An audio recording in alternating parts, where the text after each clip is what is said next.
depuis démb exactement ce qui se passe dans le domaine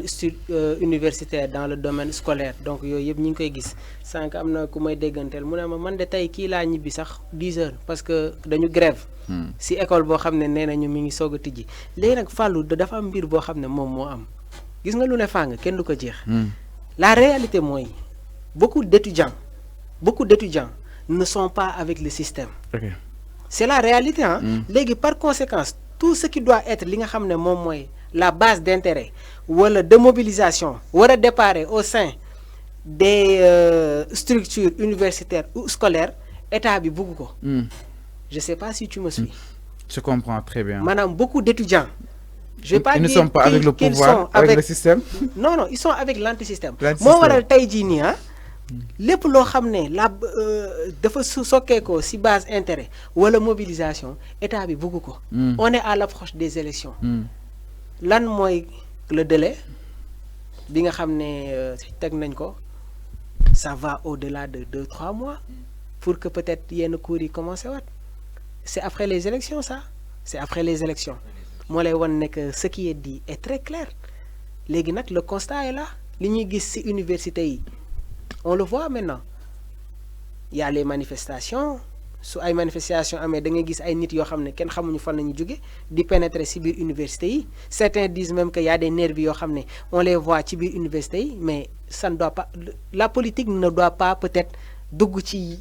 yenn mbir yi loolu laa lay wax chacun nag est libre de faire partie d'un parti nit ku nekk am nga sañ-sañu bokk fu la neex fii laa far mais lépp loo gis rek y a les causes et les conséquences lan moo ñu yóbbee ba ñun ñu dem ci ay université ñuy gis ne que y a des saccages ñi ngi taal ay mbir nous ne cautionnons pas la violence fii kenn bëggu fi fitna waaye par contre lépp loo gis rek dafa am cause et les conséquences sont uniquement là xam nga étudiant su demee ba taxaw ne que au moment où dañ nekk ci dëkk boo xam ne appliqué wuñu li nga xam ne moom mooy peut-être droit bi moo waral yii ni di am loolu c'est quelque chose de très grave léegi nag le président Sall dafa am ay kàddu yoo xam ne daf ko yëkkati woon nee na je renonce au 3e mandat mais je veillerai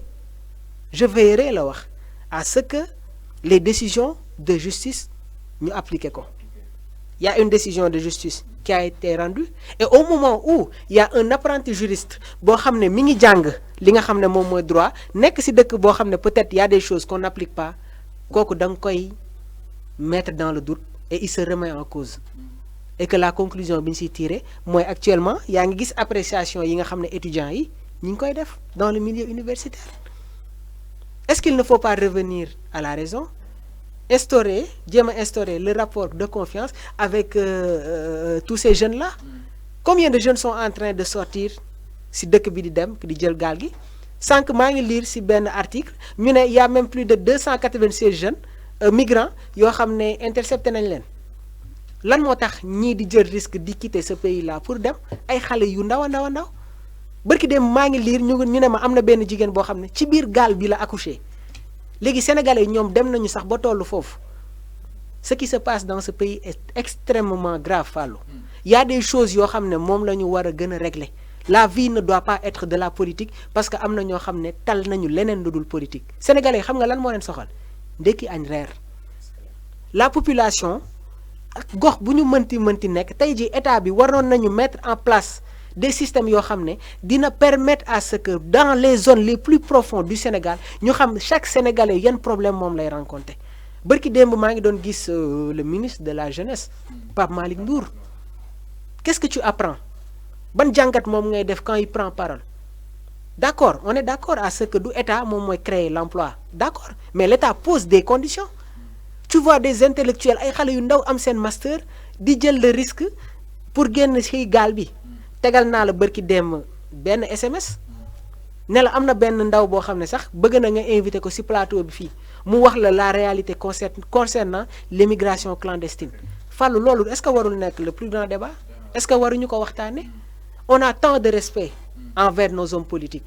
on a tant de respect envers cette justice-là c'est pas parce que tey jii ñun dañuy toog fii di wax wala di pointer du doigt respecté wuñu non ce n'est pas le cas mais tey jii soo gisee bépp sénégalais bu jug di dénoncer wala muy xeex loo xam ne jaarewul yoon c'est pour montrer aux hommes que ñoom aussi ils font partie de la société jour élection kan mooy dem voter jour élection kan mooy dem voter léegi askan bi su voté wul est-ce que njiit dina am donc là je remets en cause li nga xam ne moom mooy peut-être le fonctionnement de la société droit suñ ko fi tegee c'est pour peut-être que organisation am droit su amul woon fàllu la vie ne serait pas normale kon injustice moom ngay dégg ak ay problèmes yoo xam ne kenn mënu ko expliquer. et de l'anarchie ku mun sa mborom dul waaye neex def mu nekk loo xam ni itam am na solo bu baax a baax et que il est important ñu war ko daal di mën a li nga xam ne que moo di respecter yoon ak wàllu yoonal fii si réew mi et que dañuy wax tout le temps mais li nga xam ne que mooy discours dafa nekk loo xam ni itam franchement dafa sacré et que da lay topp durant tout long li nga xam ne que moo di ce processus donc ki nga xam ne que moo di le président Macky Sall qui avait rassuré que ni certes il va abandonner wala kon il va renoncer li nga xam ne que moo di sa candidature prochaine si élection présidentielle atum 2024 waaye lépp li nga xam ne itam jëm na sa décision de la justice ne ko daal di appliquer aux normes et que ñëpp daal si war a mën a bàyyi xel mu nekkoon ay digg yi nga xam ne itam peut-être concrètement ñu si doon daal di xaar ni ki nga xam ne que moo di le président Macky Sall peut-être pour mu daal di koy jëfee à la lettre et je pense que aussi dinañ ko daal di jëfee parce que il n'est jamais trop tard peut-être pour ñoom ñu daal di war a mën a deltu ginnaaw un peu li nga xam ne que moo di surtout Thierno Thiendella Fall si décision bi nga xam ni itam le juge Sabassy Faye jël na ko waaye ba tey li nga xam ne que moo di cette décision peine à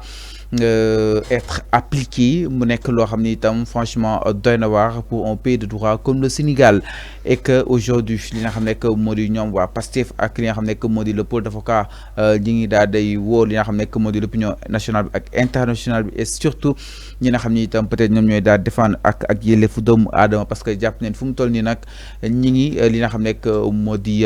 salfaañe ak yelleefu ki nga xam ne que moo di Ousmane Sonko en tout cas lépp lu si mën a am rek ñi ngi daal di masaw bu baax a baax ces étudiants ñi nga xam ne itam ñoo daal jógee au fin fond du Sénégal pour venir ici à Dakar wéyal seen ay études li nga xam ne que moo di supérieur alors loolu xew fa nag sa que université mu nekk benn situation boo xam ne itam doo xam exactement naka na koy daal tuddee ñii jàpp neen ni peut-être étudiants yi ñoo daal di guuxaloon loolu état bi ñi daal dinay jàpp ne dafa am ñoo xam ne dañoo jug pour daal di tal université ñi jàppoon ni c'était une réaction spontanée jëm si ki nga xam ne que moo di verdict bi nga xam ne itam wàccoon na mbiru ki nga xam ne que mu di Ousmane Sonko en tout cas lépp lu si mën a am rek ñi leen daal di masaw bu baax a baax si ces étudiants là et que ñi ngi daal di woo aussi Maguette Sène et l'ensemble justement du personnel daal di war a mën a dellusiwaat seen xel par rapport ak li nga xam ne que moo di campus social bi parce que loolu moo tax ñu naan université et que c'est important ñu aussi war a mën a bàyyi xel bu baax a baax donc mi ngi noonu en tout cas les actes donc se poursuivent du côté des étudiants ñoom ñu koy daal di defee ak li nga xam ne que moo di bras de fer mais en tout cas neen waxtaan autour d'une table peut-être on va essayer de s'arranger les choses pour en trouver une solution concernant à cette question des étudiants aujourd'hui par rapport à la réouverture mais aussi ces conditions yi nga xam ni itam moo ko daal di accompagner parce que tijji rek mënul am rek sans peut-être benn préalable si ginnaaw alors donc mi ngi noonu merci beaucoup chers téléspectateurs c'est l'émission Soir 5 bu tey bi jeex na merci beaucoup Mamour on se retrouve demain Inch'Allah à partir de 19h50 comme ça. On se retrouve demain Inch'Allah à la même heure di jaajëfal aussi les internautes on était en train de voir les réactions et les analyses que vous étiez en train de faire dans les commentaires donc ñu ngi leen di jaajëfal bu baax a baax ñi nga xam ne ñi ngi soog a découvrir Sénégal 5 TV ngeen abonné bës la cloche de notification pour jot lépp li nga xam ne information la je salue au passage Aïcha Rassoul donc Aïcha maa ngi lay jaajëfal bu baax a baax moom elle est vraiment dans le commerce dans les ventes d'articles donc Fallou yaakaar naa ne que sax foog nga contacter ko pour am yenn mbir yi bu baax a baax. ni nga ko contacter alors di leen jaajëfal bu baax et Ali qui était à la régie surtout. Merci beaucoup chers téléspectateurs voilà bonne fin de